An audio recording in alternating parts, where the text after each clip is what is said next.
नाम देवी विश्वकर्मा है। मेरा घर गाजीपुर के नेवादा गांव में पड़ता है और यहाँ नेवादा में मेरे पास कोई संतान नहीं थी। मेरे शादी भी लगभग 7 साल हो गए हैं। मेरे पास जब कोई संतान नहीं था तो मेरे जीवन में कितनी परेशानियाँ आई, बहुत मुझे परेशानियाँ झेलनी पड़ी जब मेरे पास कोई संतान नहीं था। मैं जब शुरू में जब कोई बच्चे नहीं हुए तो मैं 1-2 साल मुझे लगा कि ये भी हो जाएगा, नॉर्मली है। फिर जब नहीं हुआ तो लोग घर वाले भी, मेरे हस्बैंड भी बोलने लगे कि चलो कहीं दिखा दें, डॉक्टर को चेकअप करा दें, हो सकता है कि सही हो जाए। तो मैं क्या की कि लोगों का बात मान के चली गई, डॉक्टर के पास चली गई। डॉक्टर ने देखा, चेकअप किया, दवा दिया। मैं दवा बहुत की, सैदपुर में मैंने बहुत दवा किया। वहाँ से जब मुझे रिलीफ नहीं मिला तो लोग बोले कि फिर बनारस चले जाओ। मैं बनारस गई, वहाँ दवा किया, वहाँ से भी मुझे कोई रिलीफ नहीं मिला। और मैं दवा करती रही। डॉक्टर बोले कि इतने दिन का कोर्स है, तुम्हें करना होगा। जब वहाँ से भी रिलीफ नहीं मिला तो फिर मैं सैदपुर में एक अपना अल्ट्रासाउंड करवाई। तो 2016 में अल्ट्रासाउंड कराया। मेरा शादी 2015 में हुआ। मैं 16 में जब अल्ट्रासाउंड कराया तो डॉक्टर ने बोला कि तुम्हारी जो बच्चेदानी है वो बच्चेदानी के नस में क्या हो गया है कि गांठ हो गया है। वह गांठ बहुत बड़ा हो गया है। वह जब कुछ दिन और रहेगा तो वो कैंसर का रूप ले लेगा। इसका ऑपरेशन करना पड़ेगा, दवा से नहीं होगा, इसका ऑपरेशन करना पड़ेगा। जब मैंने सुना कि मुझे ये परेशानी है तो मैं प्रभु से प्रार्थना करने लगी, क्योंकि मैं दवा बहुत करती थी पर मुझे अंदर से अंदर यही लगता था कि मुझे दवा से रिलीफ नहीं मिलेगा, कहीं ना कहीं प्रभु ही मुझे चंगा करेगा। लेकिन क्या है कि मेरे घर वाले पूरे विश्वासी नहीं हैं, प्रभु को कोई मानते जानते नहीं हैं। वे लोग सिर्फ जानते हैं पर उनको विश्वास नहीं है कि प्रभु सब कुछ कर सकता है। तो मैंने क्या किया कि मैं घर में अकेली ही प्रार्थना करती थी, मेरे साथ कोई प्रार्थना नहीं करता था। फिर क्या हुआ कि मैं दवा भी शुरू किया और उसके लिए, उस बीमारी के लिए, उस गांठ के लिए मैंने प्रार्थना भी किया। और प्रार्थना करते करते प्रभु ने मुझे चंगाई दिया। फिर मैं अल्ट्रासाउंड निकलवाई तो क्या हुआ कि उसमें कुछ भी नहीं बताया, बोला कि सब नॉर्मल है, कुछ भी नहीं है। अच्छा, ऐसे करके फिर कुछ दिन बीते। फिर मैंने दवा शुरू किया, फिर भी मुझे कोई रिलीफ नहीं हो रहा था। तो फिर मैंने अल्ट्रासाउंड कराया तो फिर डॉक्टर ने बोला कि क्या हो गया है कि सूजन हो गया है, तो उसकी वजह से ये प्रॉब्लम आया है, बच्चेदानी में सूजन हो गया है। तो फिर मैंने उसका भी दवा किया, बहुत दिन तक दवा करती रही, फिर भी मुझे कोई रिलीफ नहीं मिला। फिर जब मैं अल्ट्रासाउंड कराती थी तो कोई बोलता था कि नॉर्मल है, कोई डॉक्टर बोलता था कि ये परेशानी है, वो परेशानी है। ऐसे करते करते 4-5 साल हो गए। तो फिर लोग बोले कि तुम चली जाओ बनारस, एक नीलम करके डॉक्टर हैं, नीलम कोहरी, बनारस कोहरिया में पड़ता है, वहाँ पे जाओ, वो बहुत अच्छी डॉक्टर है। जब मैं वहाँ पे गई तो वहाँ पे हमारा चेकअप हुआ, 8,000 का चेकअप हमारा और हमारे हस्बैंड का हुआ। तो डॉक्टर बोला कि कोई परेशानी नहीं है, सब कुछ नॉर्मल है। फिर भी मैं दवा दे देती हूँ, देखिए इससे रिलीफ हो जाएगा, बहुत अच्छे से हो जाएगा। वहाँ पर अल्ट्रासाउंड में करवाई तो वहाँ का 700 अल्ट्रासाउंड का सिर्फ था और चेकअप थे और तमाम दवाइयाँ थी। बहुत सारे इलाज किए, बहुत सारे पैसे लगते थे। करते करते फिर दवा में की, फिर भी मुझे कोई रिलीफ नहीं होता था। ऐसा लगता है कि बस मैं ऐसे ही खा रही हूँ, दवा से मुझे कोई भी रिलीफ नहीं मिलता था। फिर मैं बहुत परेशान हो गई और क्या करूँ, मैं ऐसे सोचते रहती थी। घर वाले मेरे प्रभु में विश्वास भी नहीं करते थे। मैं लोगों को बता भी नहीं पाते थे कि हाँ आप लोग ऐसे मत करो, दवा मत करो, मैं प्रभु से प्रार्थना करो, सब कुछ ठीक हो जाएगा। सिर्फ मैं ही अकेली प्रभु को मानती थी। मुझे विश्वास था कि प्रभु इतने लोगों को चंगा करता है। मैं बार ब्रदर के वचन भी सुनती थी और मैं वचन में कई ऐसे हैं जो 38 साल का जो लकवे का रोगी है वह चंगा हो जाता है, वह नहीं उठता है, अपनी बीमारी से उठता नहीं है। वो 38 साल से बीमार रहता है लेकिन वह उठ नहीं जाता है। वह हर साल जब वो कुंड हिलाया जाता है, जैसे वह हर साल उसके अंदर जिज्ञासा थी कि मैं इस साल नहीं चंगा हुआ तो अगली बार चंगा हो जाऊँगा। वह तो 38 साल से बीमार था, उबा नहीं अपनी बीमारी से, नहीं वह निराश हुआ, लास्ट में उसे चंगाई मिल गई। फिर मैंने वचन में सुना कि जो जो अब्राहम है उसको भी कोई संतान नहीं था, वो तो वृद्धा हो गया था, बिल्कुल वृद्धा हो गया था, यहाँ तक कि उसके जो पत्नी सारा थी उसका जो मासिक धर्म था वो भी बंद हो गया था। इसके बावजूद भी परमेश्वर ने चमत्कार किया और उसको संतान दिया, इतनी बुढ़ापे में उसको संतान दिया। और मैंने फिर वचन में सुना कि जो हन्ना थी उसको भी कोई संतान नहीं था, जो उसकी सौतेली थी, जो उसकी सौतन थी, उसको बार बार ताना मारती थी कि तुम्हें कोई संतान नहीं है। और उसने प्रभु से रो रो कर विनती किया कि प्रभु मुझे कोई संतान नहीं है, मुझे संतान दे दे। और प्रभु ने उसको संतान दे दिया, उसकी प्रार्थना को सुन लिया। जब इतना कर सकता है, प्रभु स्वयं कहता है कि तुम मांगो तो मैं तुम्हें दूंगा, उसकी वचन करती है कि तुम मांगो तुम्हें दे दूंगा। तो ऐसे जब मैं वचन को सुनती थी तो मेरे अंदर ये होता था कि जब प्रभु देने वाला है, जब वो दे सकता है, तो क्या मुझे वो संतान नहीं दे सकता? ऐसे तो जब इतना वो कर सकता है, उसके लिए कोई भी काम असंभव नहीं है, तो मुझे संतान भी दे देगा। मेरे अंदर यह पूरा विश्वास था कि प्रभु मुझे एक न एक दिन जरूर संतान देगा। लेकिन मेरे घर वाले जो थे वे प्रभु को नहीं मानते थे। वो जानते थे कि हाँ प्रभु यीशु मसीह है, लोग जाते हैं चर्च में, प्रेयर होता है, लोग चंगे होते हैं, लेकिन उन लोगों को समझ नहीं आता था कि प्रभु ही सब कुछ है, वो कुछ भी कर सकता है। मेरे हस्बैंड जो थे वो बार करते थे कि दवा करो, लोगों को देखते थे, लोगों की बातें सुनते थे, लोग कहते थे कि तुम अपनी बाइक को लेकर यहाँ जाओ, जहाँ जो भी बता देता था वहाँ मेरे हस्बैंड मुझे लेकर जाते थे। ऐसे करते करते 3-4 साल हो गया दवा करते करते। फिर घर में हमारी बहुत आर्थिक तंगी आ गई। जब आर्थिक तंगी आ गई तो क्या हुआ कि मेरी जो सास थी वो क्या हुआ कि वो कुड़कुड़ाने लगी, पैसे की तंगी आने लगी। जब पैसा लगने लगा हमारी दवा में तो वो कुड़कुड़ाने लगी कि पैसा नहीं है, ऐसे करके वो बहुत परेशान करना शुरू की। शैतान की ये चाल थी। वह शैतान सोचता था कि मैं क्या करूं कि हमेशा निराश हो जाए। शैतान जब भी यही चाहता है कि मैं क्या कर दूं इंसान के साथ कि वह प्रभु से जो है अपना विश्वास कम कर दे, वो परेशान हो जाए, प्रभु से दूर हो जाए। वो हर एक चाल चलता रहता है।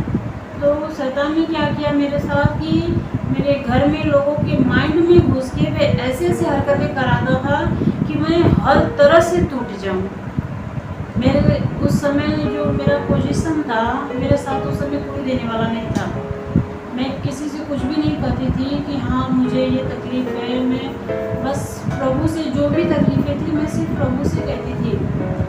क्या होता था मेरे उस समय, मैं अपनी हालात बताऊं कि जब संतान नहीं था, जब मुझे नहीं होता था, दवा से भी नहीं होता था, तो मेरी जो सास थी वो ताना मारने लगी। और क्या हुआ कि वो जब भी मैं दवा के लिए जाती थी तो वो कोई ना कोई बहाना लेकर बहुत ज़्यादा झगड़ा करती थी। ऐसे करती थी कि मालूम मैं क्या करूं, दवा छोड़ दूं, क्या करूं, ऐसे करके बहुत वो बोलती थी, बहुत कुड़कुड़ाती थी, उल्टा सीधी भाषा बोलती थी। लेकिन मैं उनका जवाब नहीं दे पाती थी क्योंकि मुझे यही प्रभु सिखाया था कि यदि कोई सामने वाला जैसा व्यवहार करता है तुम ऐसा मत करो, क्योंकि ये संसार के लोग ऐसा करते हैं, बल्कि वो तुम साथ प्रेम से व्यवहार करो। जब वो कुछ भी गलत बोलती थी तो मैं सिर्फ उनको यही कहती थी कि आप जो ऐसा बोलती हैं ऐसा नहीं बोलना चाहिए, ये अच्छी बात नहीं है। मैं ऐसे बोलती थी तो वो उसका उल्टा हमेशा जवाब देती थी। बहुत मतलब कि इतना ज़्यादा परेशान कर दी कि मैं सोचने लगी कि मैं क्या करूँ, दवा छोड़ दूँ या फिर करती रहूँ। तो क्या हुआ कि एक बार मैं अपना दवा बंद कर दिया। तो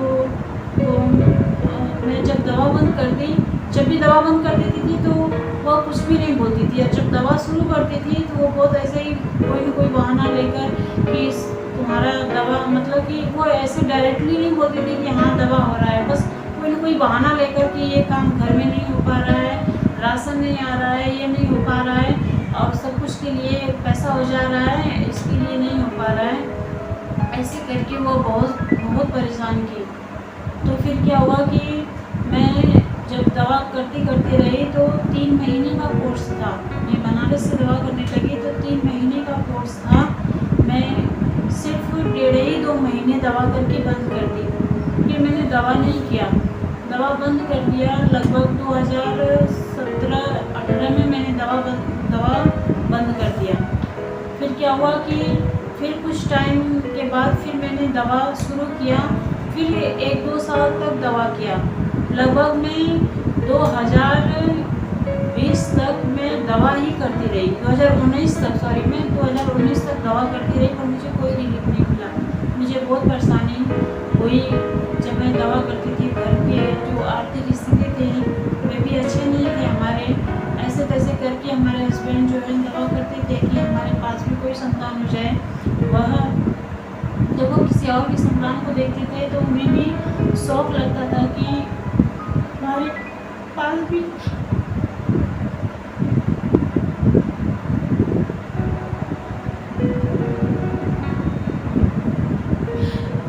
शौक था कि हमारे पास भी संतान हो, पर उन्हें संतान नहीं होते थे।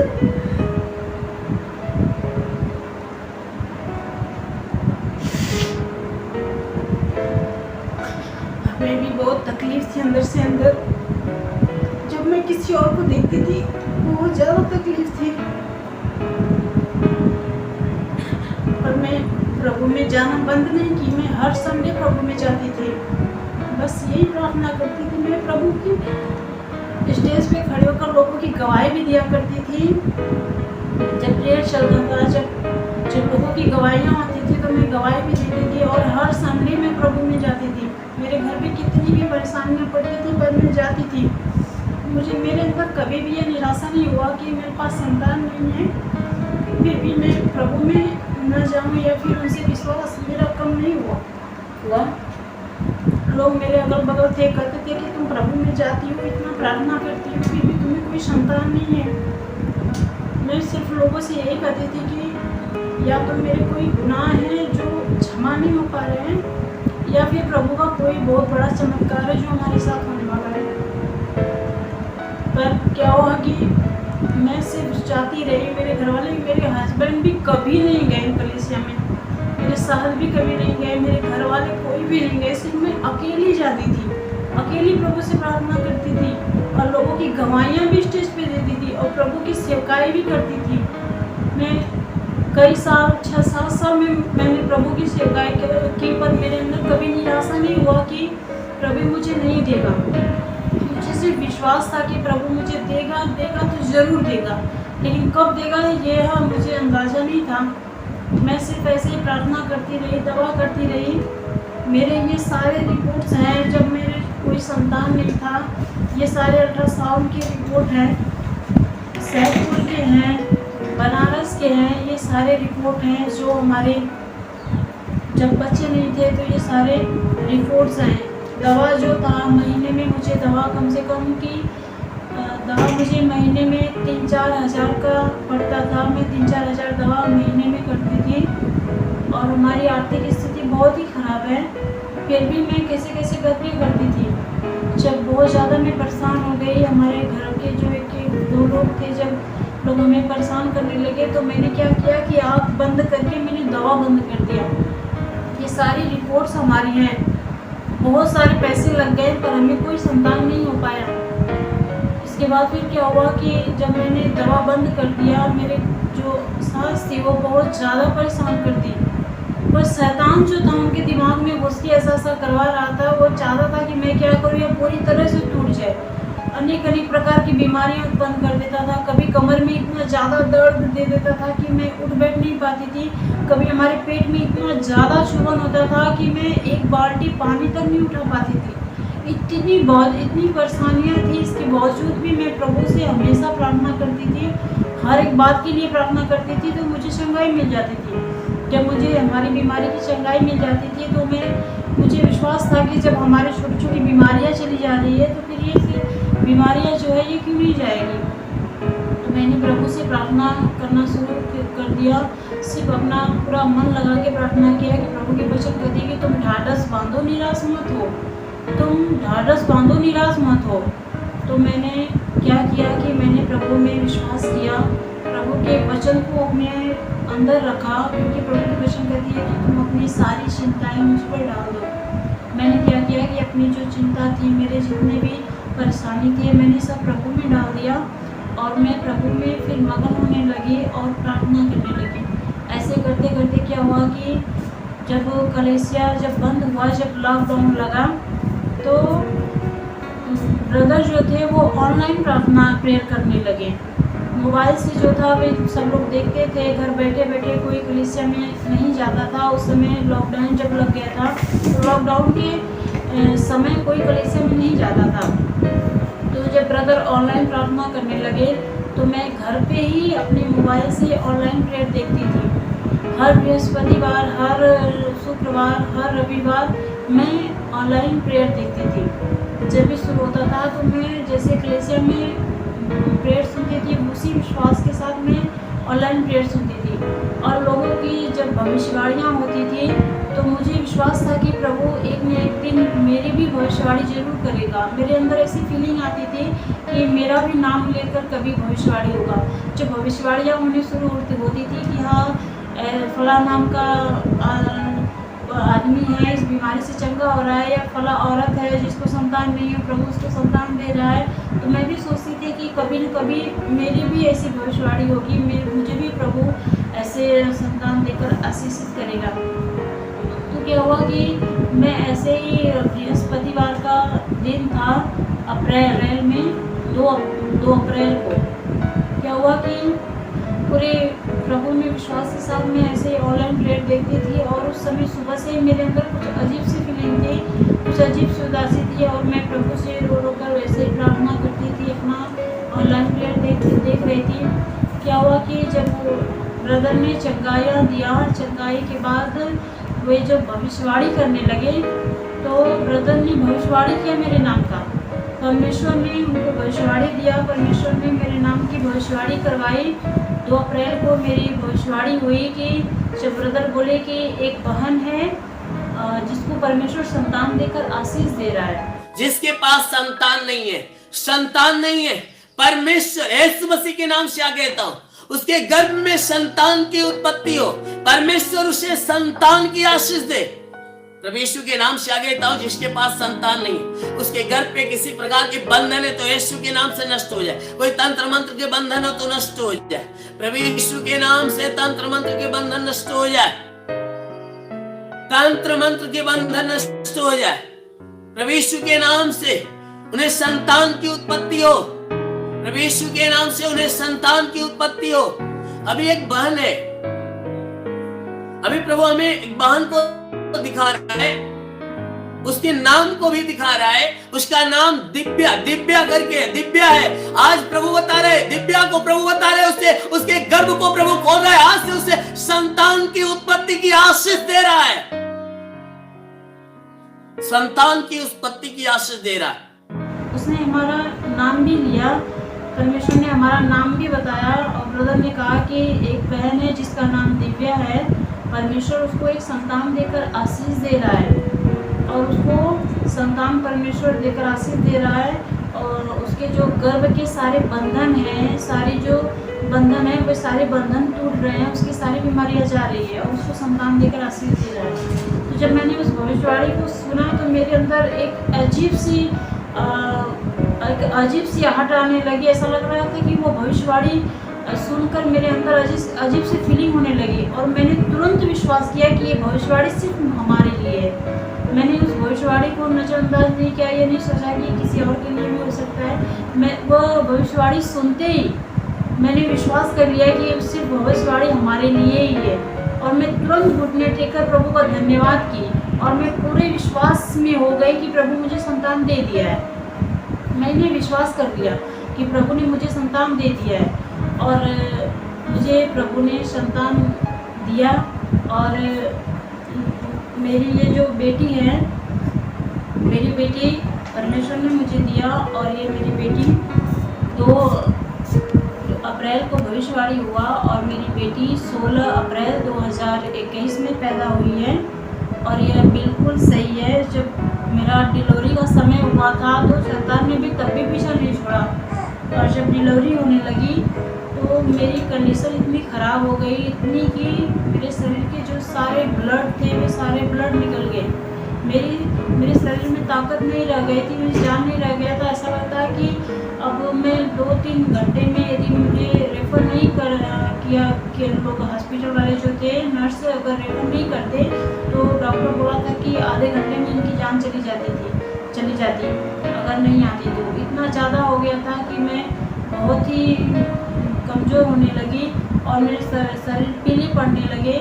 और जब मैं हॉस्पिटल पहुंची तो डॉक्टर तुरंत इलाज शुरू कर दिए और मैं जब बेड पे पड़ी थी मेरे पास जान नहीं थे कि मैं उठकर बैठ जाऊं। मैं ऐसा लगता था कि अब मेरा शरीर अब नहीं रहेगा, ऐसा हो गया था कि अब मैं बचूंगी नहीं, अब मैं नहीं बचूंगी, अब मैं मर जाऊंगी, ऐसा लगता था। मेरे अंदर एकदम बिल्कुल जान ही नहीं रह गए थे, मुझे कोई होश नहीं था।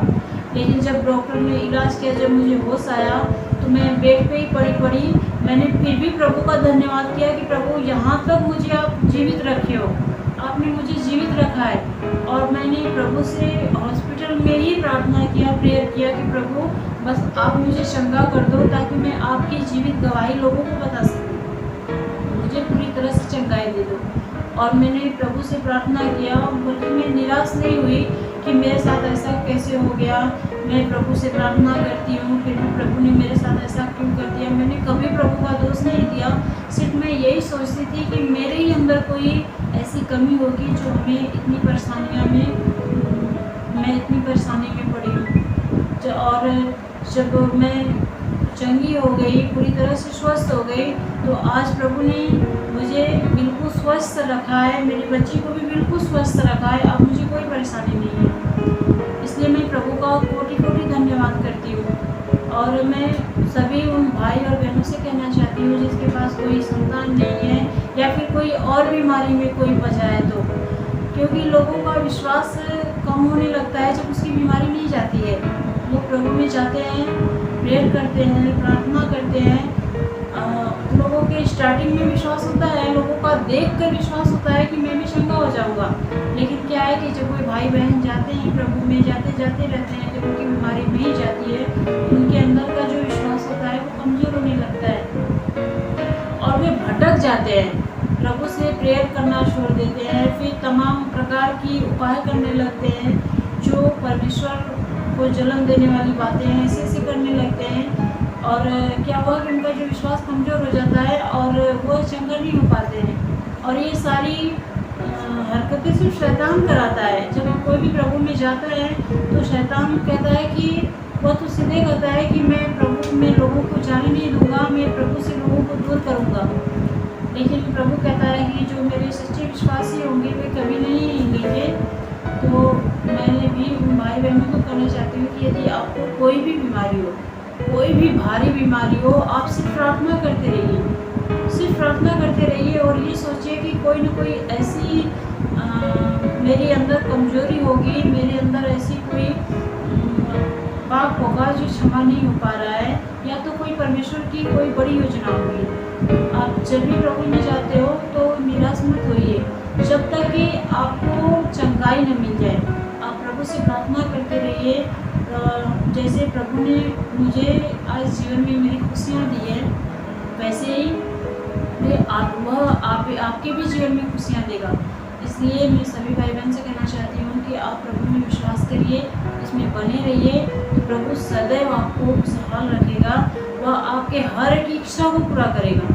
पहले तो वह देखता है कि हाँ कि आप उसके लायक हो या नहीं।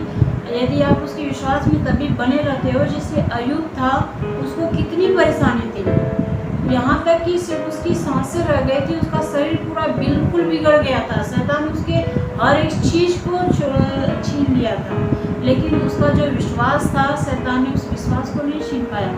तो इसलिए मेरे प्यारे भाई और बहनों, आप अपने विश्वास को इतना ऊंचा बनाओ कि शैतान वहाँ तक पहुँच न पाए, वह आपको हिला न सके। भले ही आपके जीवन में बहुत सारी परेशानियाँ आ जाए, विपत्तियाँ आ जाए, सब कुछ खत्म हो जाए, लेकिन यदि आपका विश्वास बना है तो आप प्रभु में फिर से दोबारा सब कुछ पा सकते हैं। तो इसलिए आप प्रभु में कभी निराश मत होइए। प्रभु सभी को आशीषित करता है, जैसे उसने मुझे किया है वैसे आप